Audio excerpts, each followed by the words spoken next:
Bonjour à tous. Ce lundi 27 juillet, une annonce est passée relativement inaperçue auprès du grand public. Et pourtant, cela pourrait être l'une des annonces les plus importantes de l'année dans le domaine des technologies.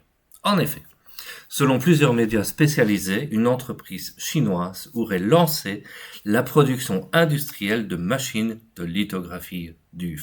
Alors, dit comme ça paraît compliqué, mais la lithographie, c'est ce qui permet de fabriquer les puces et les circuits imprimés. Ces puces et ces circuits sans lesquels nos smartphones, nos voitures, nos avions, nos satellites ne seraient plus capables de fonctionner. Pour vous donner une idée, une voiture, c'est entre 1000 et 3000 puces électroniques. Et vous connaissez cette situation. Rappelez-vous, pendant le Covid, euh, certaines personnes ont attendu leur voiture pendant plus d'1 an. Ben, c'est simplement parce que les usines étaient à l'arrêt et que les puces n'étaient plus fabriquées ni exportées en nombre suffisant. Donc voilà, une entreprise chinoise aurait été capable de maîtriser cette technologie. Alors il faut savoir qu'il existe deux technologies de lithographie. La technologie DUV, que les Chinois pourraient industrialiser, et la technologie EUV. La différence, c'est que la technologie EUV, qui est d'ailleurs maîtrisée par Taïwan, est une technologie qui permet de graver des puces encore plus petites, donc d'être technologiquement plus efficace. Et pendant des années, les États-Unis ont tenté d'empêcher la Chine de s'emparer de cette technologie au travers de sanctions, d'interdictions d'exportation, principalement des EUV, de restrictions sur Nvidia qui en fabrique et de restrictions sur des processeurs comme AMD. Le but, empêcher la Chine de produire les processeurs les plus performants. Pourquoi? Parce que si elle est capable de maîtriser cette technologie de lithographie, elle va devenir technologiquement autonome et là, ce sera évidemment très dangereux pour nous. Donc voilà, on est dans une situation où la Chine pourrait fabriquer et industrialiser des puces au travers de la technologie de lithographie des UV, mais rassurez-vous, ce n'est pas encore le UV. Donc la Chine pourrait devenir autonome totalement en automobile, en industrie, en IoT, mais les dernières puces Nvidia, Apple et autres microprocesseurs les plus performants ne sont pas encore maîtrisés. Le DUV, c'est une technologie qui a plus de 20 ans, le UV, c'est une technologie beaucoup plus récente. Alors on pourrait se dire à ce stade-là, mais pourquoi est-ce qu'on en fait tout en un plat?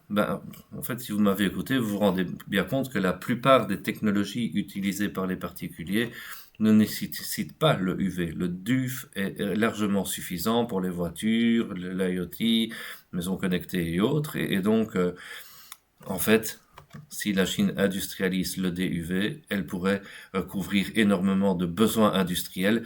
Donc, elle serait beaucoup moins dépendante de l'Occident et l'impact sur notre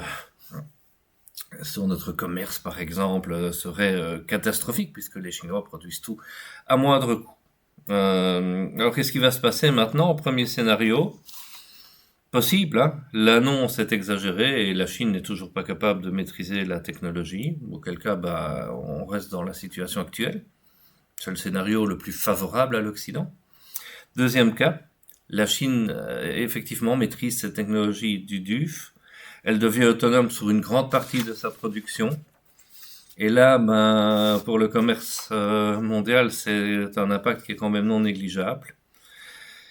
Et le pire des scénarios, c'est le scénario 3. Non seulement elle maîtrise la technologie DUF, mais en plus elle est capable de maîtriser dans quelques années le UV. Dans ce cas, l'équilibre mondial des semi-conducteurs pourrait être profondément modifié et ça aura un impact aussi géopolitique sur Taïwan.